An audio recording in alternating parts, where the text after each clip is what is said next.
Nishi.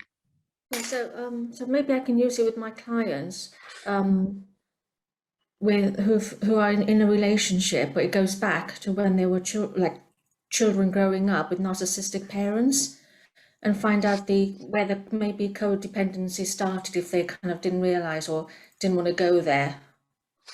Yeah, you can certainly use narcissistic childhoods. Often generate quite a lot of quite confused ego states.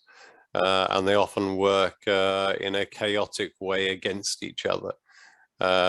So particularly when people have been subjected to narcissistic parents, it can be extremely effective. There can be a lot of confusion, and the ego states often work very dysfunctionally as a team. Each one has their own little objective, which can be running against what is useful for the overall individual. So yes, very much so with narcissistic parents and recovery from that. Ego state therapy can be extremely effective.